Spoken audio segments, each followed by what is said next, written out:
നമുക്ക് നല്ല രീതിയിൽ ബിസിനസ്സുള്ള നമ്മുടെ ആമസോണിൻ്റെ അക്കൗണ്ട് പെട്ടെന്ന് ഒരു ദിവസം സസ്പെൻഡ് ആയി കഴിഞ്ഞ് കഴിഞ്ഞാൽ എന്താ ചെയ്യാൻ പറ്റുക നിങ്ങൾ ആലോചിച്ചിട്ടുണ്ടോ?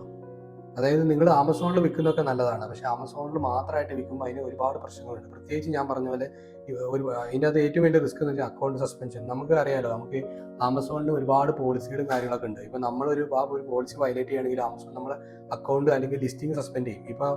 ഇപ്പോൾ നല്ല രീതിയിൽ സെയിൽസ് വരുന്ന ഒരു SKU ആണെന്ന് വിചാരിക്കുക. അപ്പോൾ പെട്ടെന്ന് ഏതെങ്കിലും കസ്റ്റമർ എന്തെങ്കിലും ഒരു ഒതന്റിസിറ്റി കംപ്ലൈൻറ്റ് അങ്ങനെ ഏതെങ്കിലും കംപ്ലൈൻറ്റ് ചെയ്ത് കഴിഞ്ഞാൽ ആമസോൺ നമുക്കത് അപ്പീൽ ചെയ്യാനുള്ള ഓപ്ഷൻ ഉണ്ട്. പക്ഷേ അപ്പീൽ ചെയ്ത് ഈ സാധനം ഈ ഒരു ലിസ്റ്റിംഗ് ആക്ടിവേറ്റ് ആക്കുന്ന വരെയുള്ള സമയം ഒരുപാട് സമയം 1-2 ആഴ്ച പോകും. അപ്പോൾ നമുക്ക് നല്ല രീതിയിൽ സെയിൽ വരുന്ന ഒരു SKU ആണെങ്കിൽ അത്രയും സമയം നമുക്ക് വേറെ സെയിൽ കാര്യങ്ങളൊന്നുമില്ല. ഇപ്പോൾ നമ്മൾ സ്റ്റാഫിനെ വെച്ചിട്ടോ അല്ലെങ്കിൽ ആ രീതിയിലൊക്കെ നമ്മളെ ചിലവ് നമുക്ക് ഉണ്ടെന്നുണ്ടെങ്കിൽ നമ്മൾ എന്ത് ചെയ്യുക, ഈ ഒരു പെട്ടെന്ന് ഇങ്ങനെ ഒരു അക്കൗണ്ട് സസ്പെൻഷനോ അല്ലെങ്കിൽ നമ്മളെ ലിസ്റ്റിംഗ് ഡീആക്ടിവേറ്റ് ആകുമ്പോൾ നമ്മൾ കുടുങ്ങി പോകും.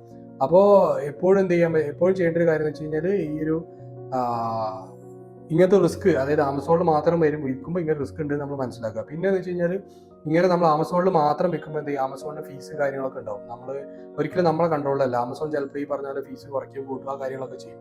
എല്ലാ പ്ലാറ്റ്ഫോമും അങ്ങനെ തന്നെയാണ്. ഈ ആമസോൺ മാത്രമല്ല, ഫ്ലിപ്കാർട്ട്, മീഷോ എല്ലാം ഇതേപോലെ തന്നെയാണ്.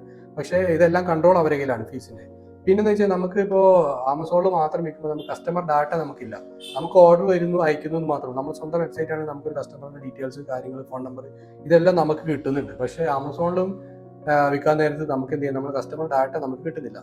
പിന്നെന്ന് വെച്ച് കഴിഞ്ഞാൽ കോമ്പറ്റീഷൻ ഭയങ്കര കൂടുതലായിരിക്കും. ആമസോണിൽ മാത്രം നിങ്ങൾ പ്രൊഡക്റ്റ് വിൽക്കുമ്പോൾ നിങ്ങളുടെ പ്രൊഡക്റ്റ് നന്നായിട്ട് വിൻ ചെയ്യുന്നുണ്ടെന്ന് മനസ്സിലാക്കി കഴിഞ്ഞാൽ വേറെ ആൾ എന്തായാലും സോഴ്സ് ചെയ്തിട്ട് വിൽക്കാൻ തുടങ്ങും.